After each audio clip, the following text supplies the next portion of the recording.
Thou shalt not sleep with thy brother's wife. Yeah, Wasn't like that, no? No, it was Okay. unfortunate, but it was Uncover her nakedness. something like that. What were they? I don't know.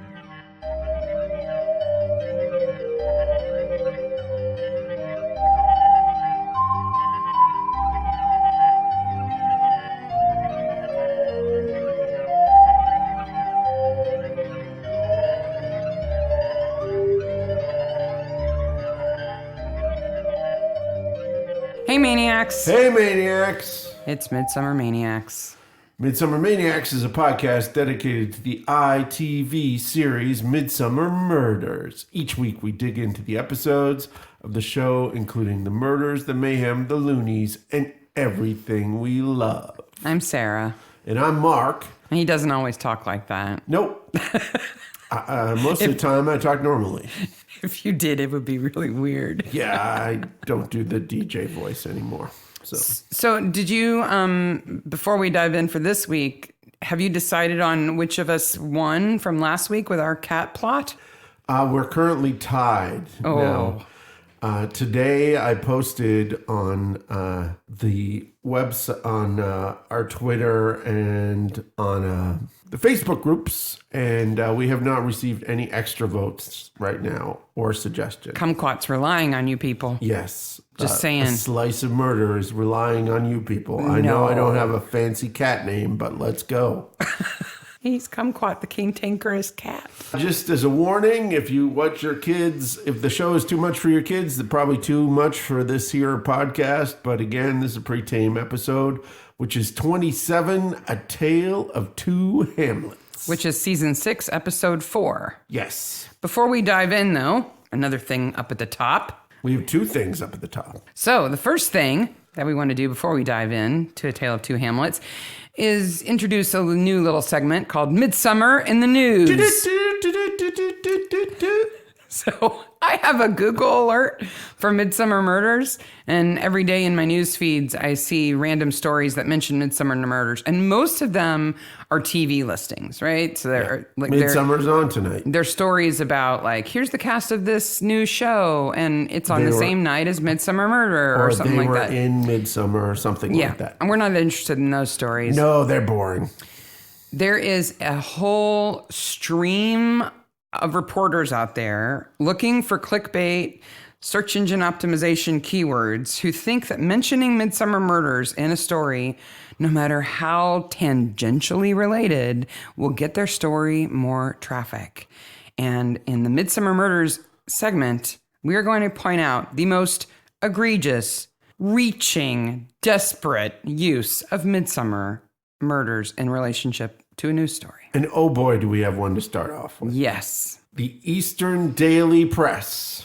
Which is this is not the Sun, right? This Nope. is a small newspaper. Published January 23rd, 2020. Recent article. The latest and the greatest. Here's the headline. Bid for revamped toilets that look like shed from Midsomer Murders delayed.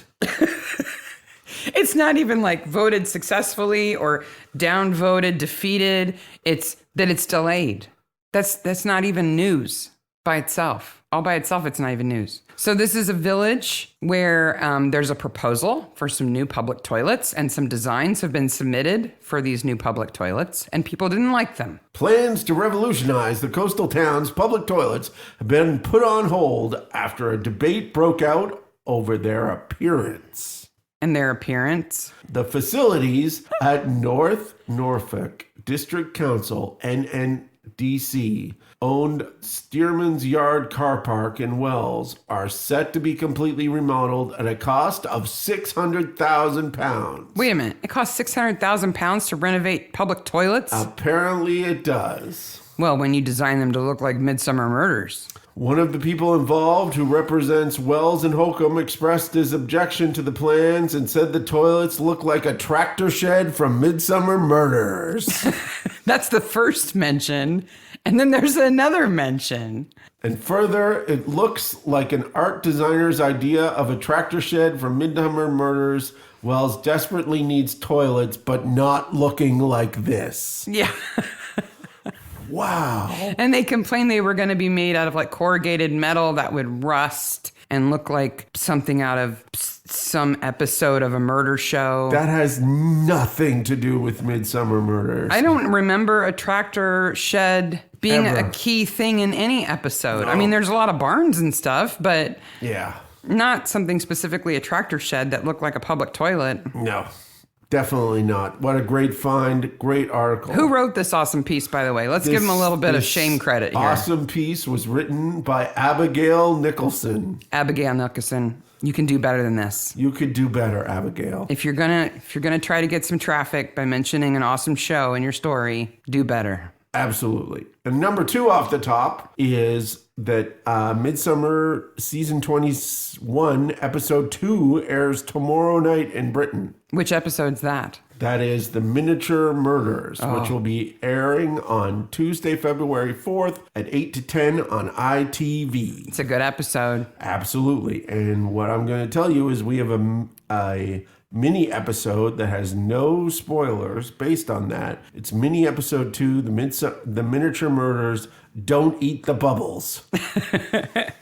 They're nice and short and sweet, and they give you some things to look for while you're watching the episode for the first time without ruining the plot or giving anything away. No spoilers. So if you want to watch like a maniac, listen to the mini episode before you watch the new one. So back to A Tale of Two Hamlets, Season 6, Episode 4, filmed in September and October 2002. Broadcast the 24th of January 2003 to 9.28 million viewers. Directed by Peter Smith and written by Alan Plater. Summarize your feeling about this episode, just like in a sentence. What do you think of it? This is kind of the last gasp of the ruling class episode, right? You get the socialist townies versus the lords of the manor, and there's all this tradition involved with an attempt to throw a Hammer film in the middle of it.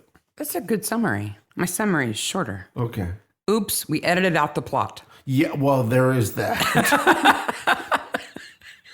There's some important information on the cutting room floor that makes this one a little hard to follow. There are a couple of times I'm like, the what? How? That's who? Who?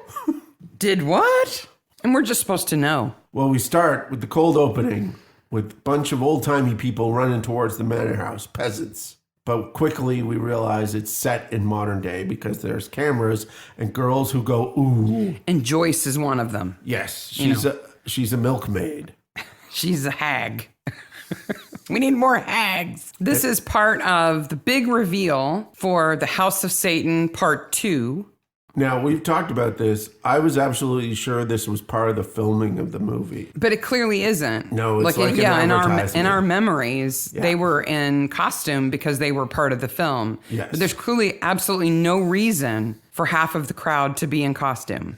There's another thing there's no reason of, and that's the audio microphone noise again. I just hate it. I know, you hate it. Just drives me insane. Rupert comes up to the microphone to explain what's going on, that this is the Ellis Bell satanic experience. So Ellis Bell is the author of a book called The House of Satan. That is what the movie is loosely based on. We find out it's very loose. Yeah. And he's played by Larry Smith. Larry Smith is an actor who is playing Ellis Bell. Now, the important thing to know about Ellis Bell is that they didn't pull that name out of the ether. Where did they get that name? Ellis Bell was actually the pseudonym for Emily Bronte. Oh. And when she published Wuthering Heights, it was under the name Ellis Bell. No relation to me. And one of her sisters also went by a male pseudonym with the last name Bell and published. Well, my name's Bell, but I don't publish books as women. You're not secretly a woman? No. Okay, that's good to know. I'm not sure why Ellis Bell is in the movie because he wrote the book, but it's not about him. It's fiction. Yeah, maybe. So I don't really know why they need an actor to play him. Yeah, I don't really need to know that either.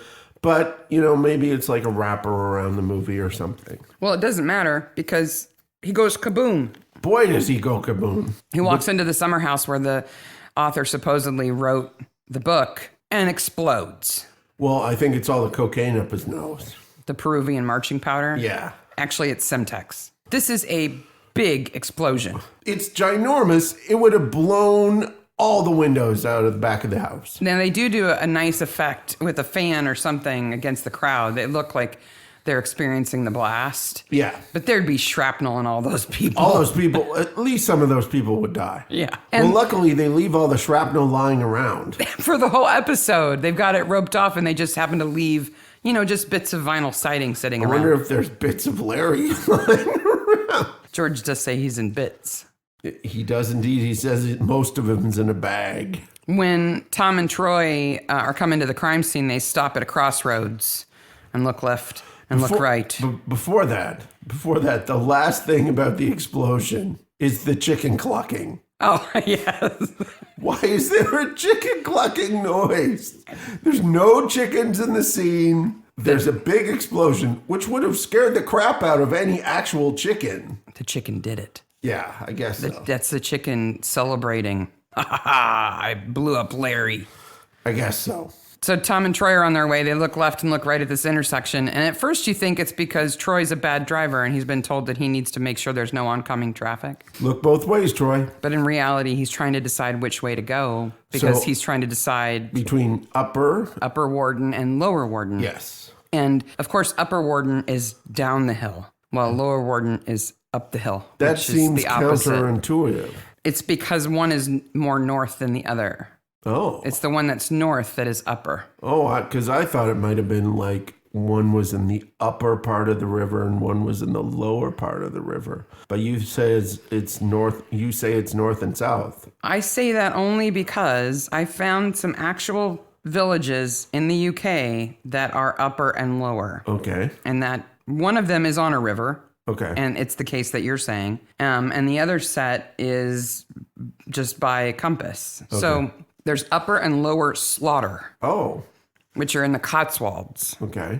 And these are very well-known villages. Yes. If you just Google UK Upper and Lower, it's all slaughter. It's all everywhere. All slaughter all the time. All the time. They're beautiful, though. Oh. I mean, they're gorgeous places. They're in the Cotswolds. More interesting, though, is a place in Swindon. Okay. Are you ready for this? Is there anything interesting in Swindon? Oh, yeah, there's 3. Okay.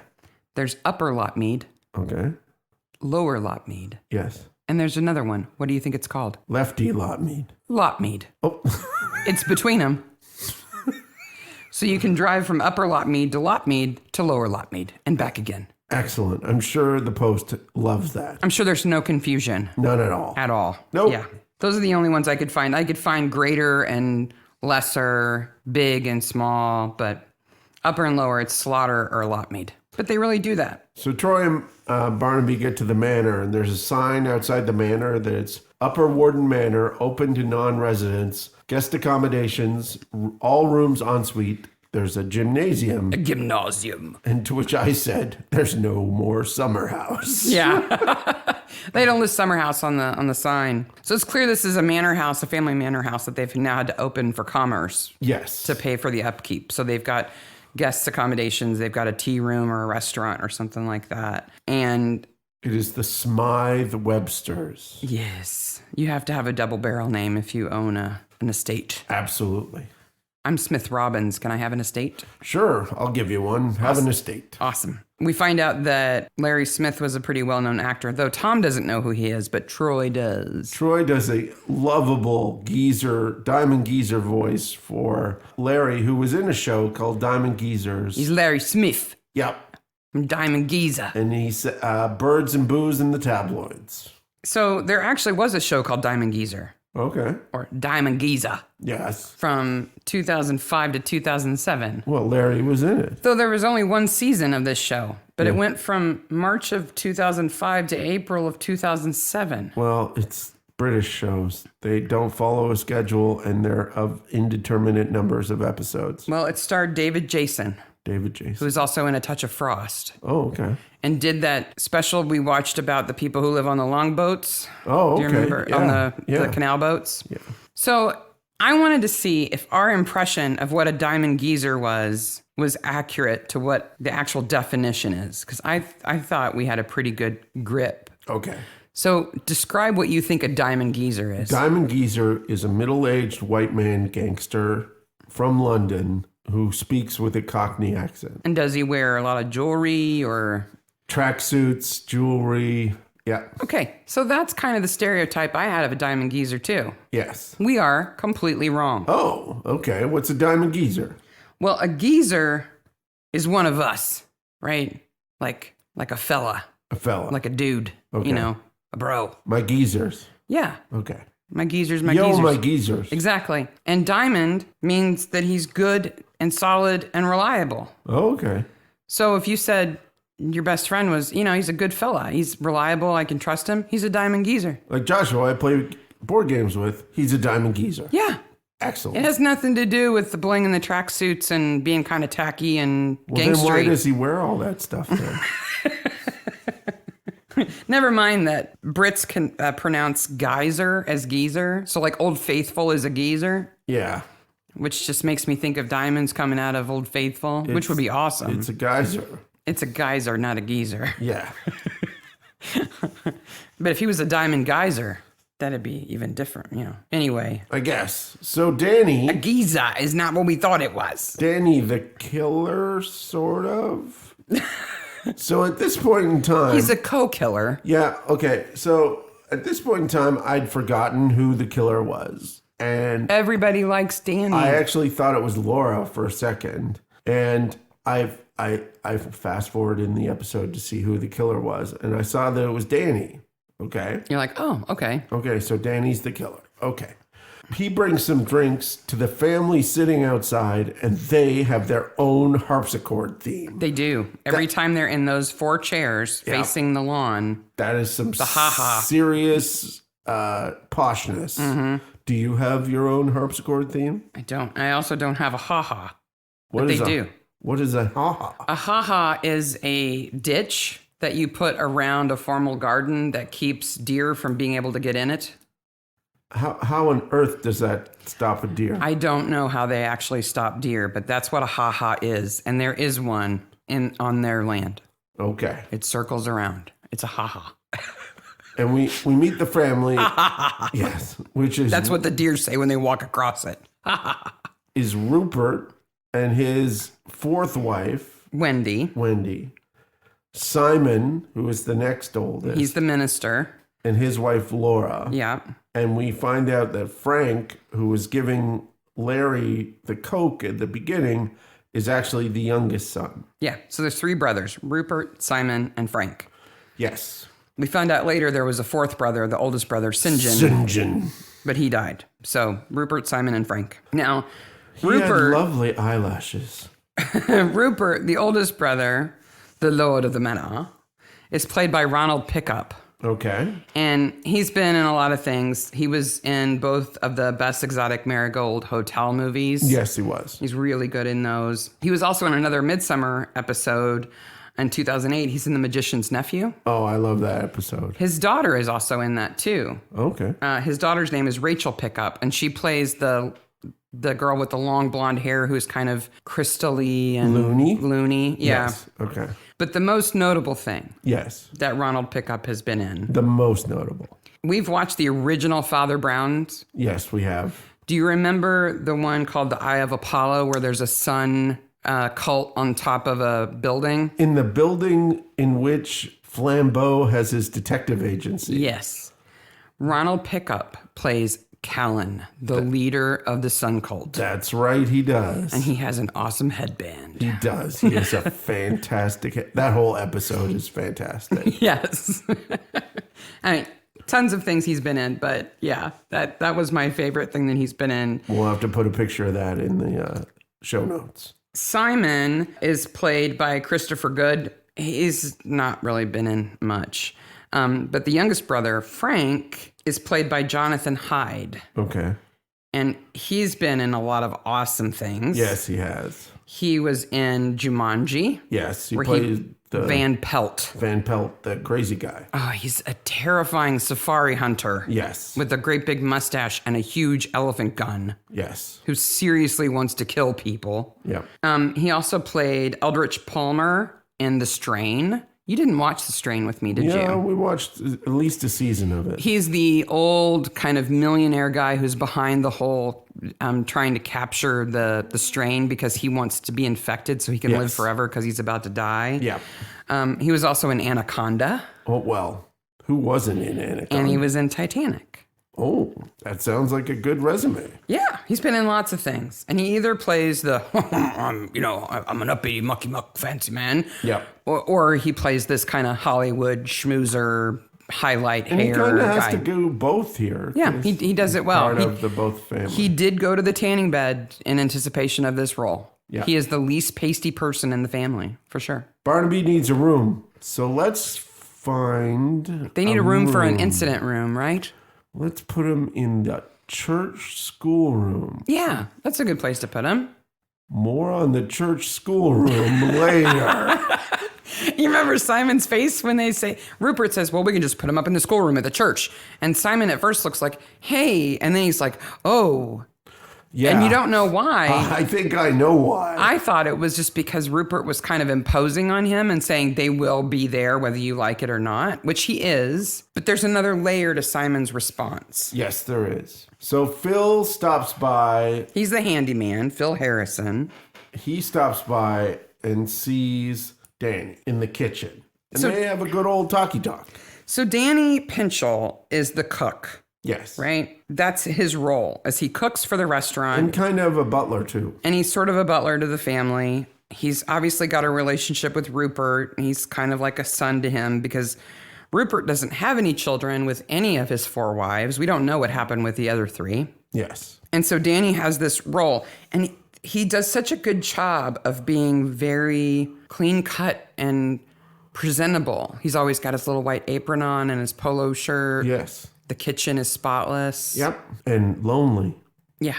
He doesn't have any help in there. He does it all on his own because that's how he gives Phil a lobster and a big old a bottle of booze. Yeah. He's played by Joe Stone Fewings.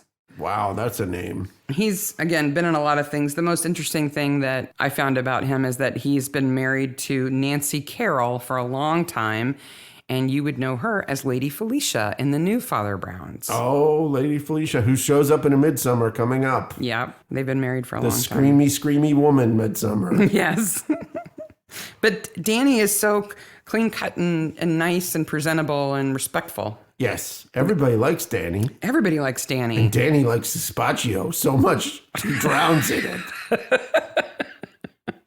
Joyce has all the scoop, right? Because either Joyce or Cully have to have the local gossip. Apparently, it's all Tom. a pack of lies. Because Ellis wrote the book in Lower Warden. We've got this battle between Upper Warden and Lower Warden. And then they just offhand say that the film is a travesty and it's all Oliver Cromwell's fault. What does Oliver Cromwell have to do with this? That's one of the things that wound up on the floor? Okay. Who knows? Would that be the floor of the cricket pavilion?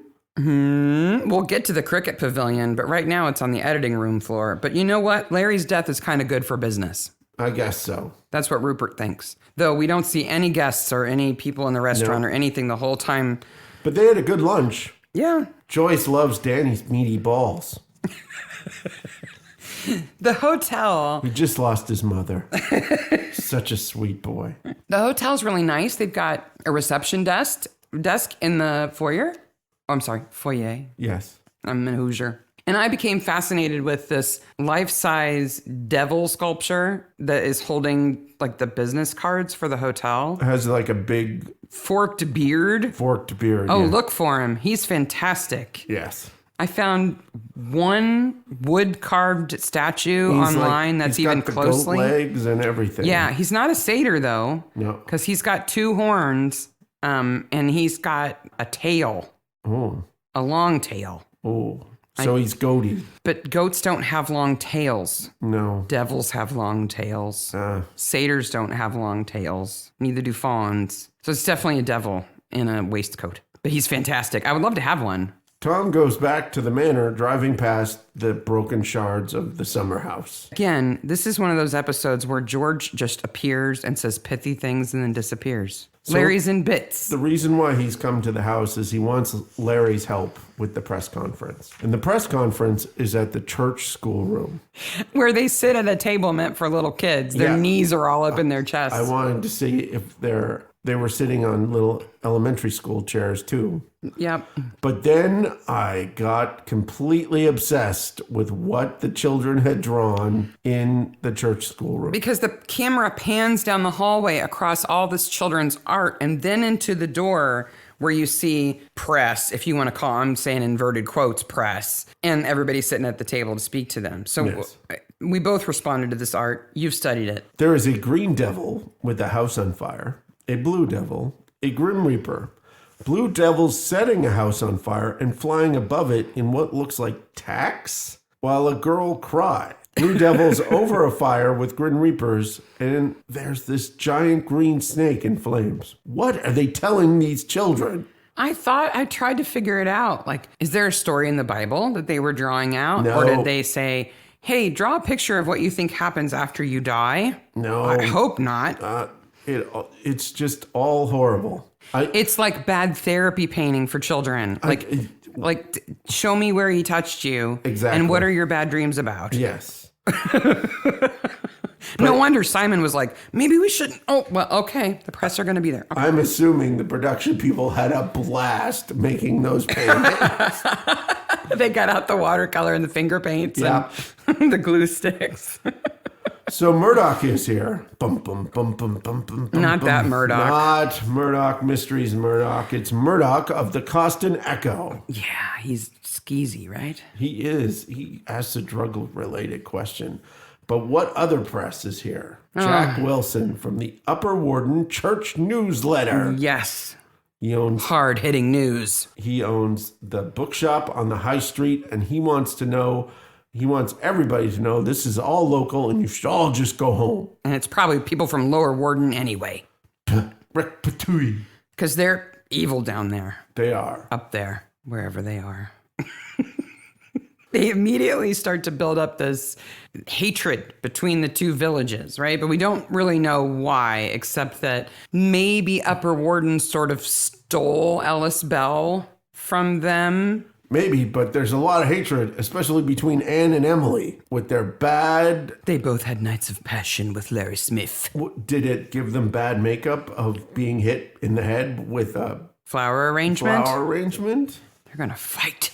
I wish we'd seen the fight. It would have been better. They probably cut that out too. There's flowers from Darren also. Darren. He's the local video nerd. Yeah, so about this episode, this is like it shows its age here. You don't make fun of nerds like this anymore. No. What he's Especially into. in a show that later does an entire episode about comic book inventions. Yeah, and has already done Aliens. I mean, Darren is, he's into movies. That doesn't make him that fringy. Not at all. But he does have a mimeograph machine.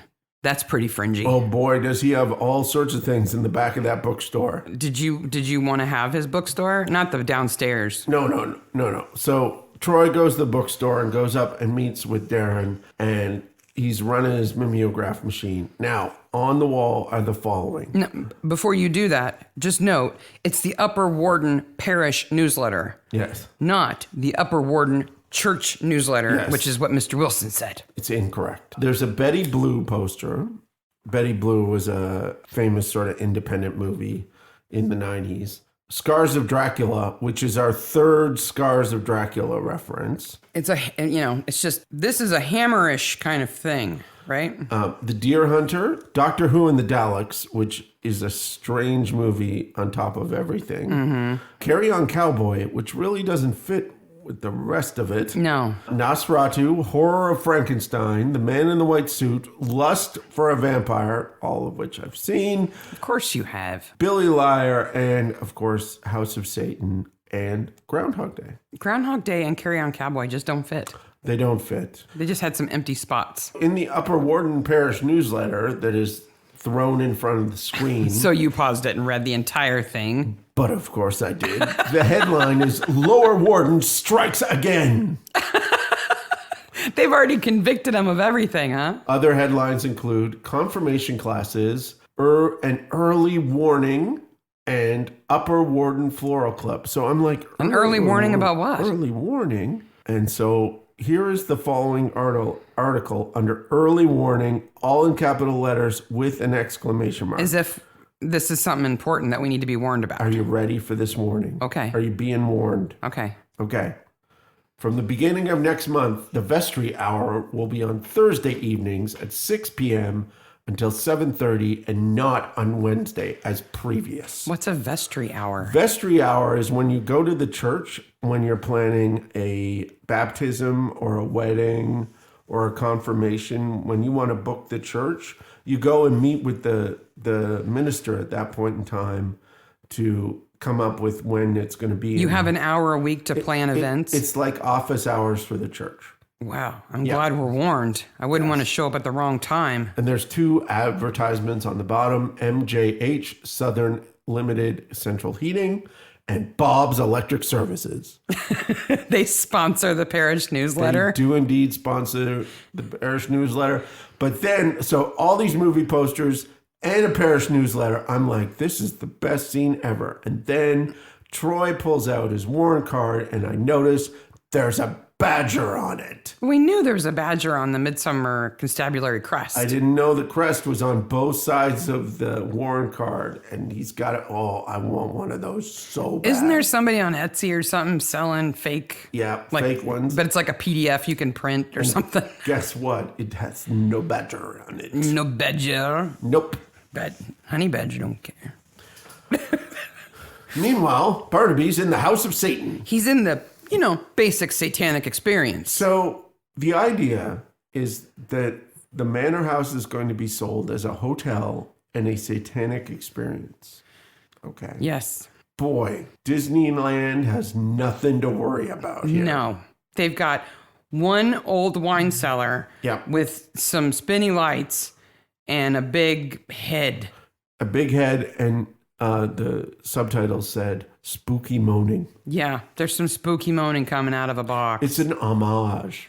Yeah, that box that's supposedly playing the audio is clearly not a thing that plays audio. The one that Rupert bangs on? And guess what? If you bang something that's playing audio, it's probably not going to work any better. No, it's not going to help it. It starts to skip like it's a record. But thankfully, there's 2 classic movie references in here for Jaws and Psycho. What? Yep. Where? He says, if you show them a plastic shark or a plastic shower curtain, they'll be happy. Yes. I get you. Speaking of movie references, back at the video store, we now see some videos. Mm-hmm. Okay. One of them is a movie called A Town Like Alice. Okay. Which is about a town like Alice Springs. It's an Australian movie. Oh. Pie, which is a weird independent movie from the 90s, which is great.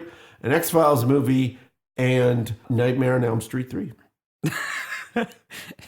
So, quality rentals that are going to be really popular in Upper Warden. Yes. Darren says he knows about classic movies, The Prisoner, and Doctor Who. And he doesn't have relationships as a rule. No. Because there's a rule against having relationships with him. I guess so. He's kind of pasty. He lives with his grandma. He's a little bit. So Tom has a conversation with Rupert. Yeah. Oh, no, it's Frank. I'm sorry. Yes.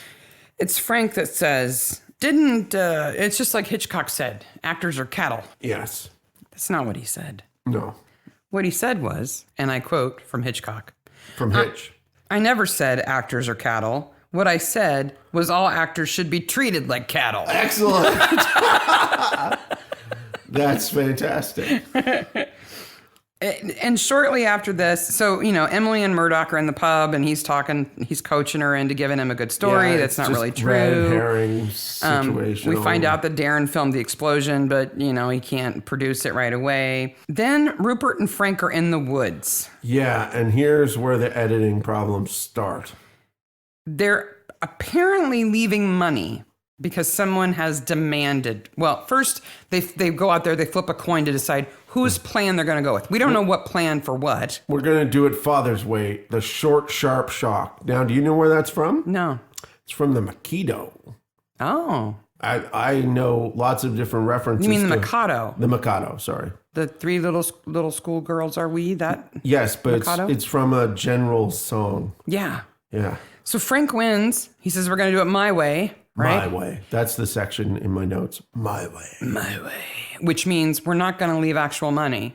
No, we're going to screw these blackmailers. And we're going to... Who are blackmailing us for... I don't know. Don't know. They never tell us. The chicken. It's that chicken. It's the chicken that comes along on the motorcycle. Man, does he know how to wear a disguise. He wears all leather and a helmet to ride his motorcycle. Vroom, vroom. Yeah. So they're out there at night. Wow, he had to normalize that volume. Anyway, so the plan is that they will catch the blackmailer or shoot the blackmailer, but not give him any money. Instead, he'll have a note that says, screw you. And this is in daytime, right? Well, no. They flip the coin in daytime, and then it's night. Okay, so they go from where they were in the woods at day, to the nighttime woods, right? No, they don't go there. No? They go home and change first. Well, yeah, and they come back. Well, only one of them changes. We don't think that they sit there all day. Well, one of them sat around in the same clothes all day. Here's what I don't understand, though. Not only do I not understand why they're being blackmailed, why they're being asked to give money, who knows? He's got some night vision specs. What I really don't understand is that the blackmailer comes along on a motorcycle in a black helmet, black leathers, and rides off, right? Mm-hmm. It's well known to everybody that Danny has a motorcycle and wears black leathers and a black helmet, which he probably drives to work. Yeah. Why don't they know it's him? Well, he's a little person. He's unimportant. I guess. Rupert thinks of him as a son, and he's unimportant. No, he thinks of him as a son for one scene and then not another scene, and then does think of him as a son. That's true.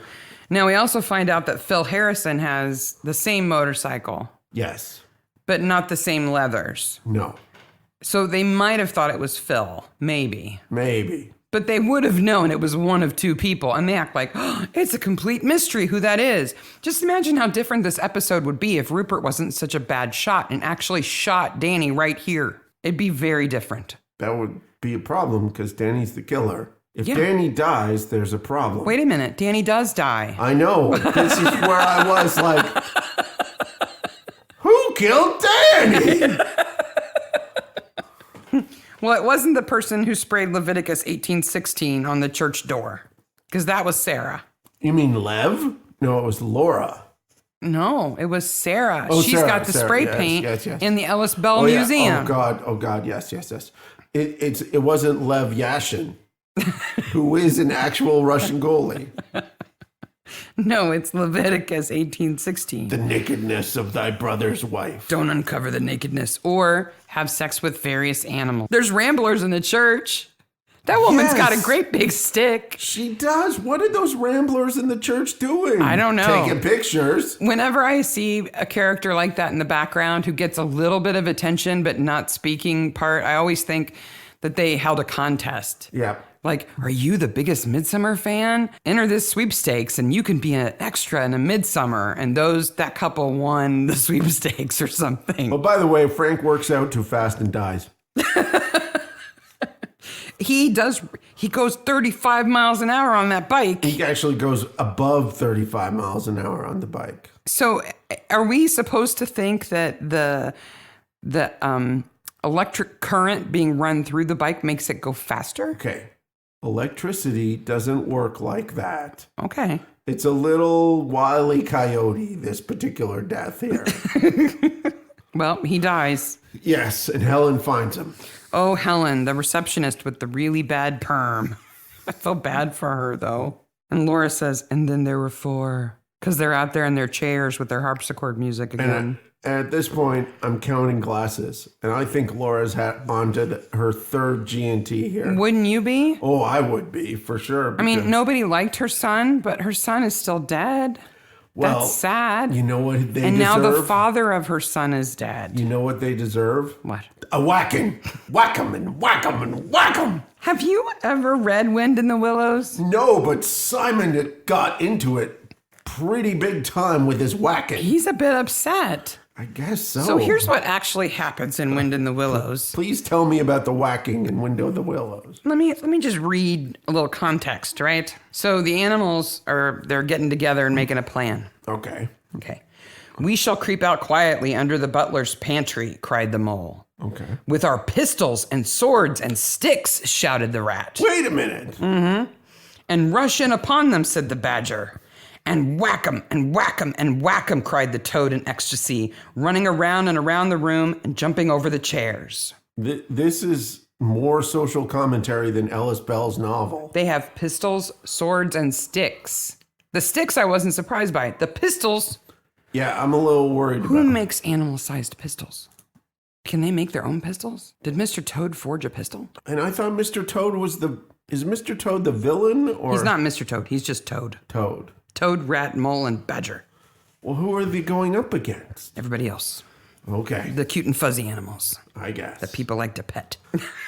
They've tunneled under the butler's pantry, by the way. Then there's this weird thing where Barnaby says he heard something about Wendy. Not Wendy. He heard something about, Wendy. Wendy with Larry. But no one told him that. No. It's just, I think we're just supposed to assume that because Wendy is so much younger than Rupert and she's beautiful, that maybe she's sleeping around on him and so he would be upset. Maybe, but they're dropping things all over the place. There's a gap. Yeah. Right? Where we've not seen the scene where Tom is given some kind of information that might lead him to believe that. He's not the kind of guy who would just go, well, you're pretty, so you probably screw everybody. He's not that kind of guy. Yeah, it's not like that. It's weird. Speaking of weird, Darren's at the Eight Bells pub. Yep. And we know why it's called Eight Bells now, because that's a full peel. Eight Bells. That's right. We know that from the Bell Ringers episode. Yep. Troy gives him a list of all the people who left flowers for Larry. I guess assuming that Darren's local, so he'll recognize every name on the list. Clearly he doesn't, because... He doesn't even recognize his own mill.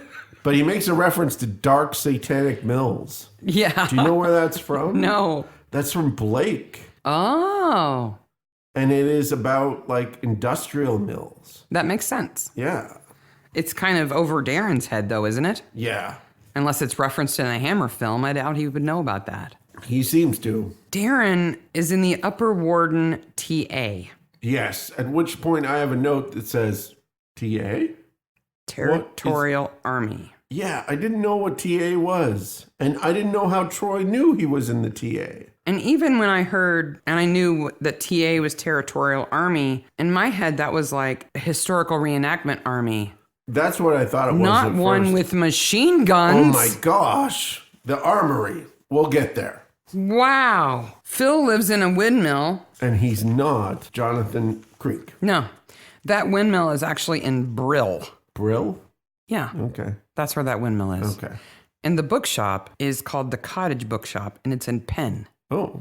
And it Brill. looks just like that. Yes. That claustrophobic, can't get around anywhere, books up to the ceiling. Now, when Troy goes to the windmill, he drives up the driveway to the windmill. Right? Yeah. Okay. Yeah. So there is a driveway. Yeah. Okay. You know what I want to know? What? Is why does Emily, Phil's fiance, hang her bras on the line? Why doesn't she just put them on the sails of the windmill? Well, mostly it's because she's got no pants on anyway. We do get that relationship, right? We know that Emily is engaged to Phil. What we don't know at this point, I guess, and I think we're supposed to know, is that Sarah Prouty is his mother. Yeah, we're never told explicitly until at the end where he's like, Ma, that Phil is Sarah's son. Hey, Midsomer writers, when two people have different last names, we don't assume they're related. Well, let's take a little trip. And it changes everything when you know they're related. Yes, let's take a little trip to Lower Warden. Oh, boy. Or how I like to call it, Junktown. My note says Lower Warden equals junky shithole post-apocalyptic village.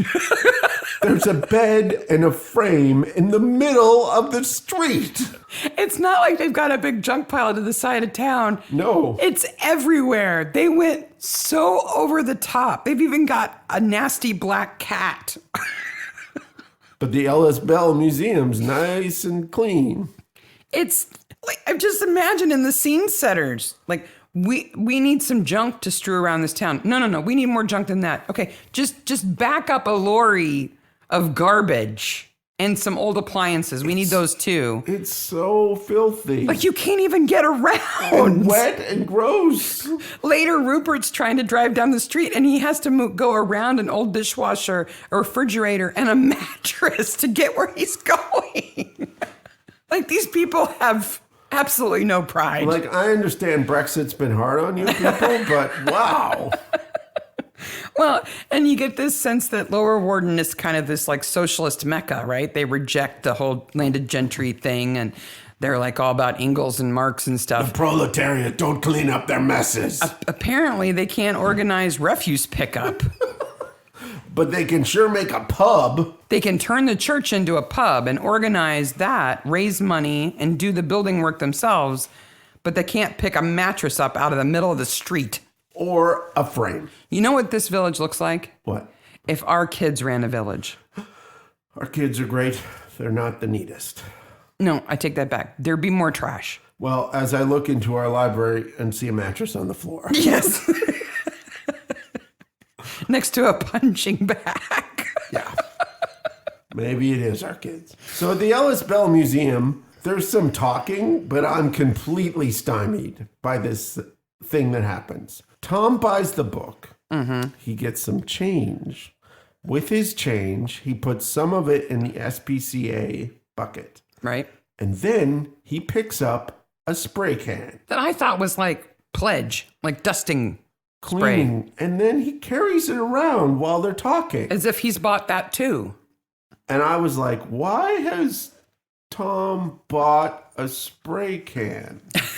Why is he carrying it around? And then my notes go, oh, it's spray paint. Oh, she print sprayed on the door. And finally, the last note is worst vandal ever. Yeah. She just leaves it there next to the cash register. Sarah says, I don't kill people unless you're on Doctor Who. Oh my God. She was a brain slurper on Doctor Who. She had a straw and everything. Yep. She says that Laura Warden hasn't been the same since the Great Slump. Do you know what the Great Slump is? It's a British sort of international name for the worldwide depression after Black Monday. The Great Depression. Yeah. But I like Great Slump better than Great Depression. Better too. The picture of Engels that's on the wall behind her when she's talking, when she's standing behind her counter. Got a little doggy in his beard. He's got a puppy in his beard. It's the weirdest picture. It's not supposed to be a puppy, okay? It's just that the way his beard is shaded and shaped, it looks like there's a little puppy poking out from under his beard. It's weird because we didn't know who it was at first. It's clearly Engels when you look at it. But I couldn't find that picture of Engels anywhere. No, but he does have a big weird beard. He does. Always. With a puppy in it. But that one, it looks like there's a chihuahua hiding under his beard.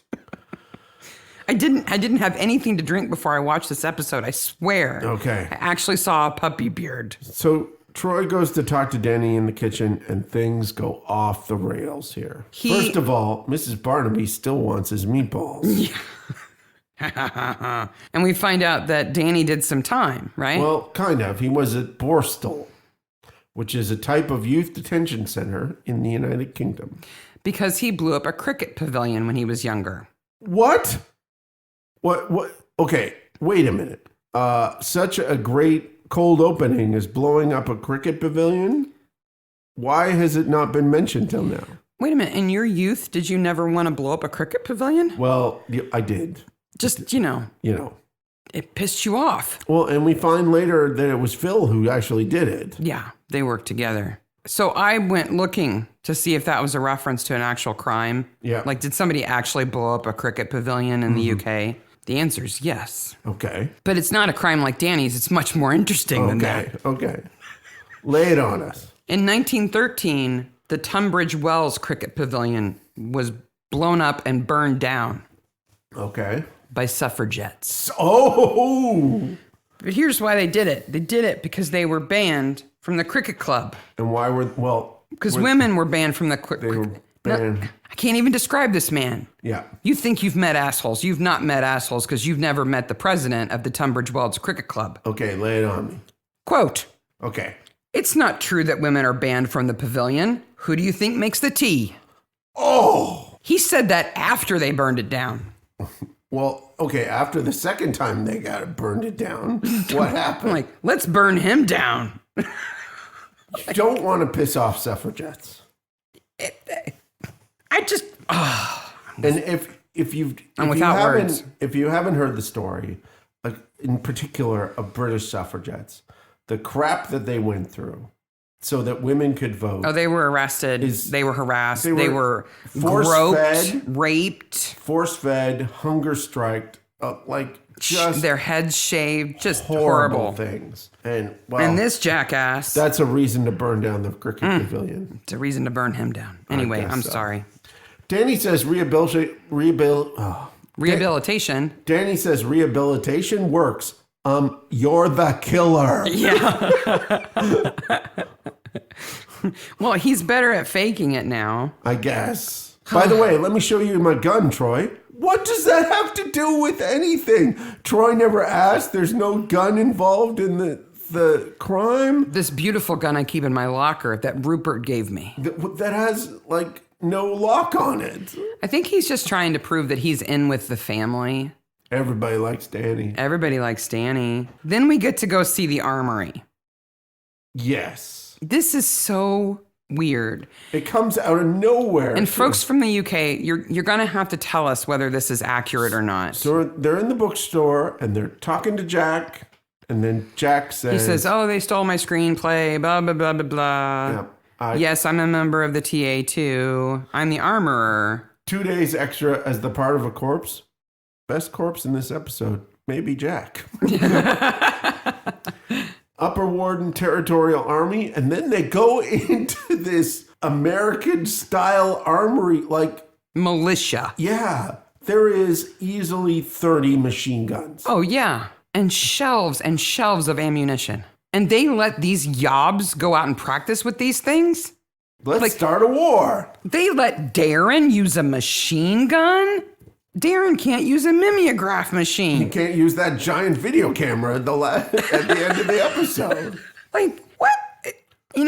I know that during the wars, they had the home guard. That was important. And those men were armed the best they could arm them to protect, people in case there was an invasion. But this is not necessary. Okay. Not even in the United States where we've got gun-toting loonies would this be okay. I'm going to tell you what else is not necessary. What is not necessary is thunder flashes could have no way created the explosion at the beginning. They could if you took them apart and took the small amount of gunpowder in each one and put it together. Boy, that should have had a flashback because it didn't. I saw at least one video on YouTube where a guy put 6 thunder flashes together and it didn't even make close to anything like that. They make a lot of smoke and a little bit of pew pew firework. Yeah. And plus they're all hand instigated, right? You pull the top off of it, you flip the top around and you scratch on it like a match. And almost all thunder bangs are like this. Right. And But what if you took them apart and used the ingredients that were inside of them? That's a possibility. You could make an explosive out of fireworks if you took the little bit of gunpowder that's in each one. I agree, but I would have liked a montage at the very because the flashbangs I saw the videos of and that explosion were in no way related. Oh, the real question is, how do you make that remote controlled from all the way at the windmill? Well, you just have a phone and a button. The phone has nothing to do with it. That's true. Danny just goes now and Phil's there painting his windmill and presses the button on the weirdest looking remote control. I thought a little RC car would come out or something. No, Mark, it's got an antenna. It does have an antenna. So that means it can reach really far. I guess so. 50 feet or all the way from the windmill. That's in Lower Warden. I guess. He's a village away. That man is in the wrong career. If he can make remote control explosives that work counties away, not counties away, but a village away. Well, Barnaby Park's pretty much a village away from the windmill to go up to it. Why is that there? He's in stealth mode. But he's in stealth mode in a suit going across an area that is visible from the windmill. What do you want him to do? Like wear like military camo? No, Put the paint on his face and maybe everything? go at dusk at the very least. Okay, so the motorcycle guy comes up and he looks at something on the windmill, which I at first thought, honestly, was the paint job. Like he climbed up there, looked at the paint job and went, "Bastard, you did a bad job painting this." The bastard thing is what threw me. You did a horrible job painting this. Why would he? So the idea is that either Phil or Danny went to pick up the blackmail money that we don't know anything about, and they were going to split it, and half of the money was going to be left on the windmill sale. Why on earth would they just not leave the money inside or just agree to meet somewhere? I mean, they do see each other. Yeah. Hey, here's half of the money. Playing pool with Troy. But I did figure something out, though. Yeah. We were stumped by this whole Judas thing. Yeah. Right? So what the sign on the windmill actually says Judas. Yes. Right? So this tells us Phil was the one on the motorcycle. Yes. He picked up the screw you note and no money. Yeah. And then wrote Judas on a note, pinned it where he was supposed to leave the money, and Danny finds it and says bastard.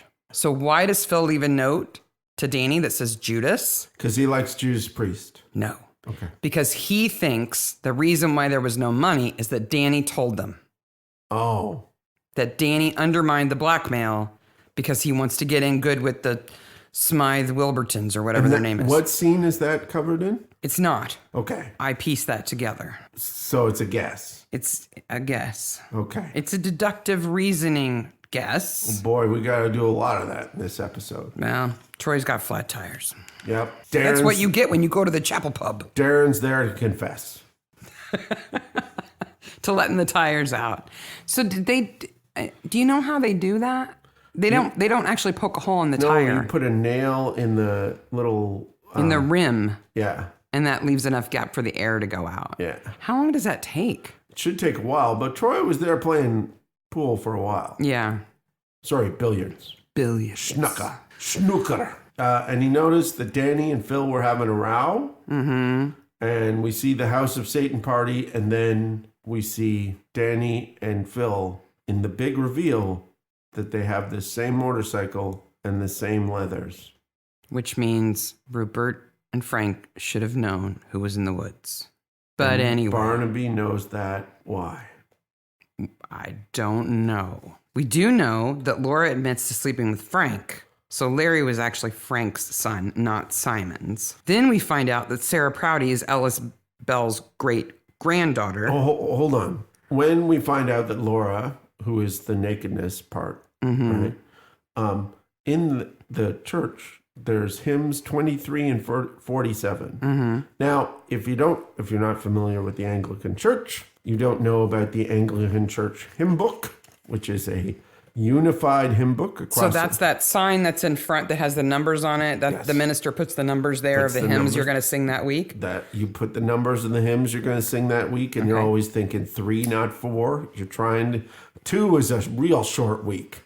Yeah, you're in and out of there in less than an hour with 2 hymns. Oh, okay. And unfortunately, I looked up hymns 23 and 47. And they weren't like, you should not Thou shalt not sleep with thy brother's wife. Yeah, it wasn't like that, no? It was unfortunate, but I was... Uncover her nakedness. Something like that. What were they? I don't know. Oh, they weren't interesting enough to write down? They were not interesting enough. So it wasn't the ones that Joyce and Tom wanted at their renewals? No. Their vow renewals? That would have been a good little Easter egg. And then at the end, she pulls the Anglican thing that I've seen happen in so many real life situations where you're in a conversation at a church that you don't want to be in. You're like, I'm going to go pray now. I'm going to pray. You can join me if you want.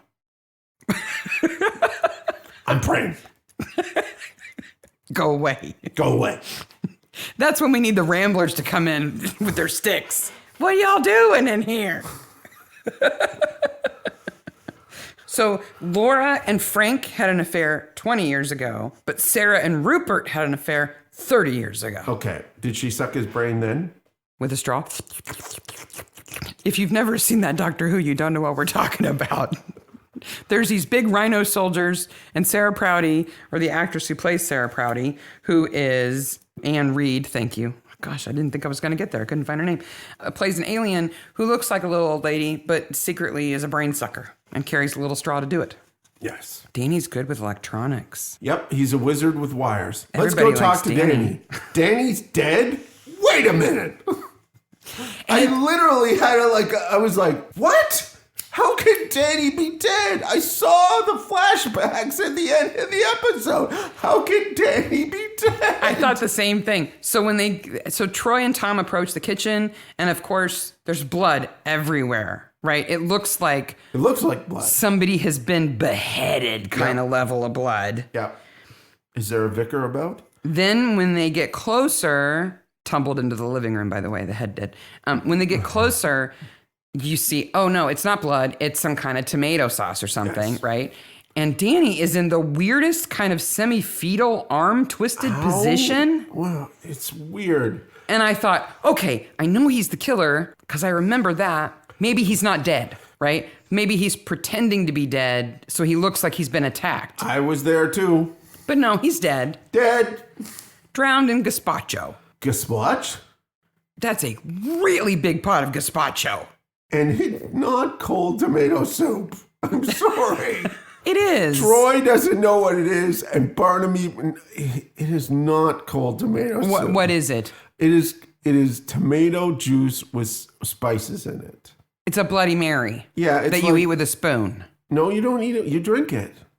From a bowl. No, you drink it from a glass. Isn't it kind of like salsa? No, if salsa was a soup? No, if salsa was a juice? It is thick, but it's not like salsa. It's a really cool, refreshing drink to have in the summer. I may have had one summer where I was quite addicted to it. Did you put any alcohol in it?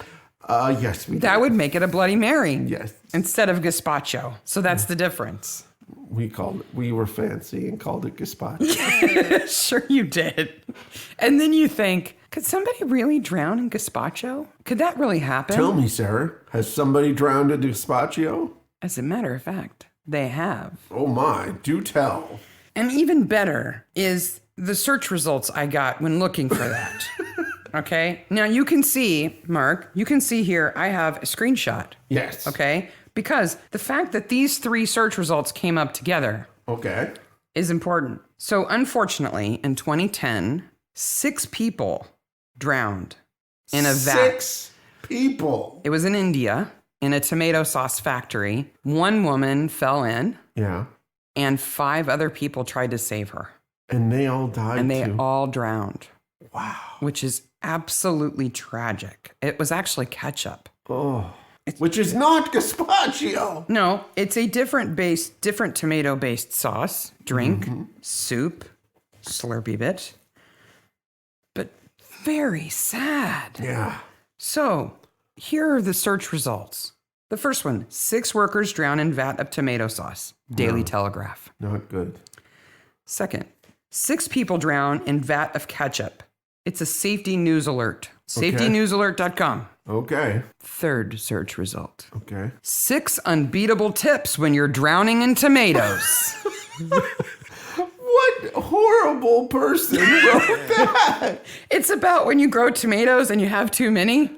You know, making a homemade marinara sauce or homemade ketchup when you're drowning in tomatoes. Well, that is surprisingly very easy. unfortunate that came up like that. From offthegridnews.com. Wow. Yeah. I was like, oh, that's so sad. Wait a minute. 6 tips when you're drowning in tomatoes, like next to those 2. It's like that is synonyms gone amok. Yeah, that's a bad Google search on my part, but it's very sad. 6 people actually did drown, and 5 of them drowned trying to save the first one. It's so tragic. It's tragic. Really, Danny's drowning in the gazpacho is kind of weak compared. Yeah. Well, if Danny's not the killer, it has to be Phil. So let's go find Phil at the bookshop. The Ernie Ball Center. No, the Ennis Bell Center. Who's Ernie Ball? He makes guitar strings and guitars. Oh. Well, Danny's dead, so Phil is crying to his mom because he's got a trash bag full of gazpacho covered Mom, clothes. can you do my laundry? Oh, it killed somebody. No, it's all tomatoey. Oh, I have heartburn too. Wait a minute. You're my mom. I didn't tell anybody that. Well, everybody knows, but except the people watching. He was the brains. All I did was push the button. Here comes Rupert. He's my dad. Wait a minute. We're a family. Oh, we're all going to prison. No, not everybody. So Phil is Rupert and Sarah's son. He's going to prison. He's off to the pokey. He tries to escape, but Troy has emptied his tires of air. And now we know that Phil and Danny did the murders together. Let's talk about motive. Okay. Now, we've already acknowledged that there are missing pieces in this episode. So we've got to kind of put this together. Yeah. Why did Danny and Phil kill Larry? They killed Larry because they laughed. Not Larry. Frank. Frank laughed at Sarah. Okay, how is that Larry's fault? Well, Larry's part of the movie. Okay. And they were arguing about the movie. No. Sorry. So Phil is the heir. Yes. Technically, legally, he would be the heir. Yeah. Danny knows that because his mother delivered Phil. And then wrote about it right away in her diary. In her diary, which Danny has on him when he's drowned. But Phil doesn't take it. And it has no gazpacho on it. No, it's perfectly dry. Yes. Because it was probably in his chino pocket underneath his apron.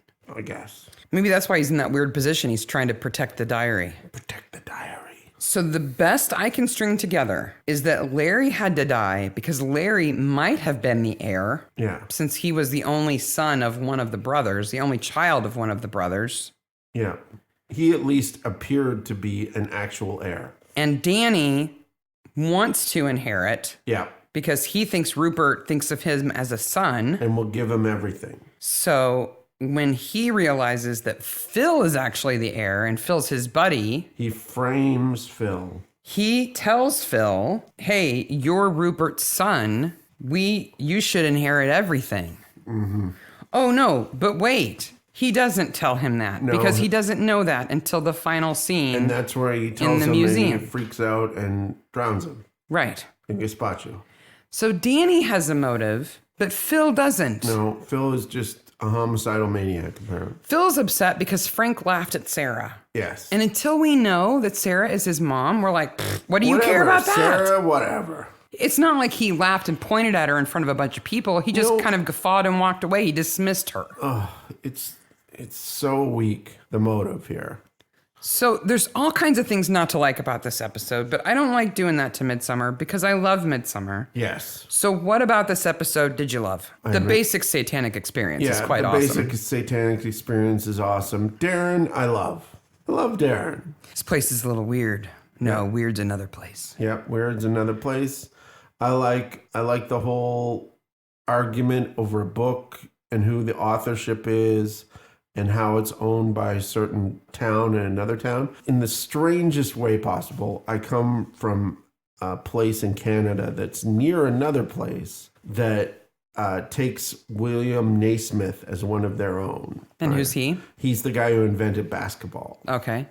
And this little town, like, they lord it over everybody that William Naismith came from this town. So, and there's a William Naismith museum. And your town claims the Red Baron, right? Or no. The guy who shot down the Red Baron was born in the town I came from. See, in the U.S., at least in the Midwest, we're in Indiana, Kentucky, and Illinois, and I think Ohio, too, all claim Abraham Lincoln. Lincoln's birthplace, Lincoln's restroom place, Lincoln's kitchen place. Yeah, Lincoln pissed here once. Yeah. This is the home of Lincoln now. And there are artifacts that they fight over. Yeah. That should be, and God forbid you've got a log cabin that you claim is actually his. So I like that. I like the harpsichord. I like the thing blowing up because that was an actual blow up. That was a big explosion. Celebrity blow up right there. Right? Little SCTV reference there. But there are some problems. Yeah, there are problems with this. Rupert goes to see Sarah at the windmill and she's like, I'm going to keep it until my son comes back. He's going up the river for 3 murders. He's not coming back. He's not coming back, Sarah. No. We can still be friends. No, I think it's too late for that. No friend zone for Rupert. So, who's the best corpse? I think the best corpse is probably Danny. Well, you can't include Larry. No. Because he's in bits. He's in bits. And we don't even get to see the gobby bits. Yeah. So, he's out. Frank falls over, but we don't really get to see much. He should be much more burned and smoky. He should be smoking. His plastic running suit should melt. Yes. But we have high demand. But Danny's in that weird fetal position. He's smelling like tomatoes. He doesn't breathe. He's on the floor. Yeah, I give it to him. So after the credits, what happens? Oh my, I got quite a list. Okay. First of all, Rupert got no friends. Nope. No friends for Rupert.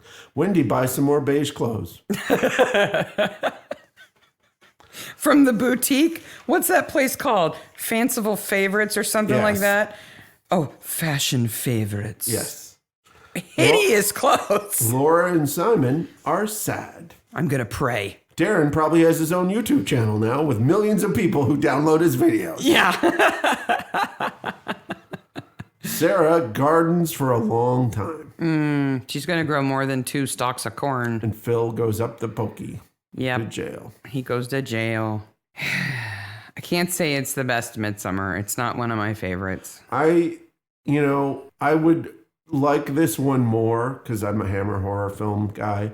I would like this one more if there wasn't the direct Hammer film referenced one in the later episode. And that episode does a better job of this. Yeah. And I think this is their first attempt to be like, ooh, let's add some creepy horror references to this. Yeah. But we don't really find out. The book itself is not really about Satan. They're making it into horror. Yeah.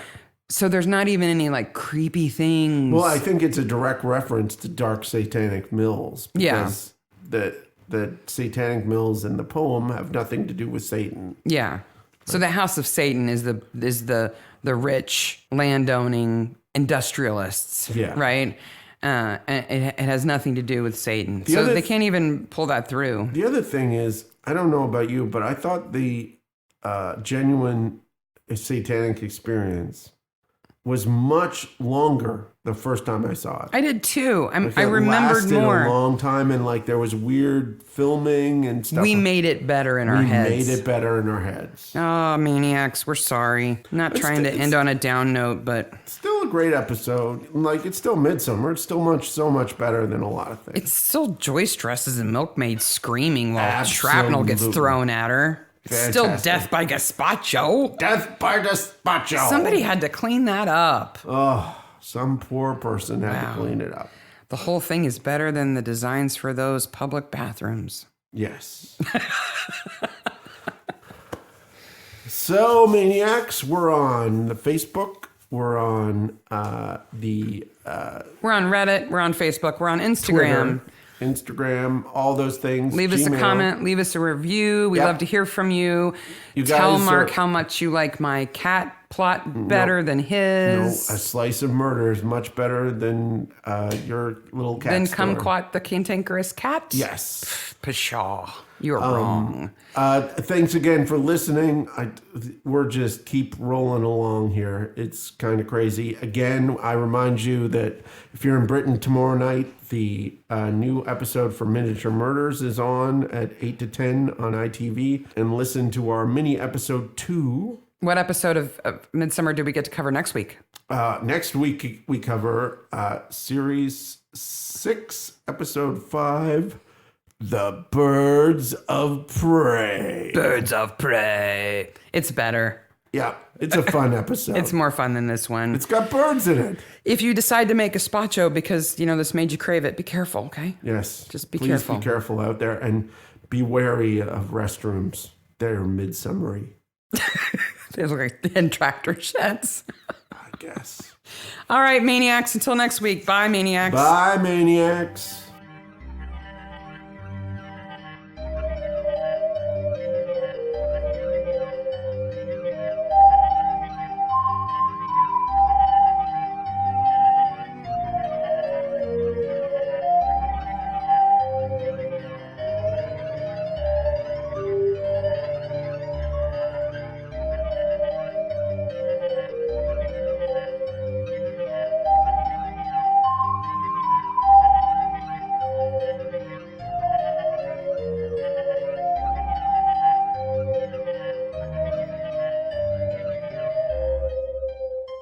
Okay. I don't know what the other thing is, though. Okay, You didn't tell me. We'll get there. I did tell you, but it's okay. Okay, so you can edit that out. Yeah.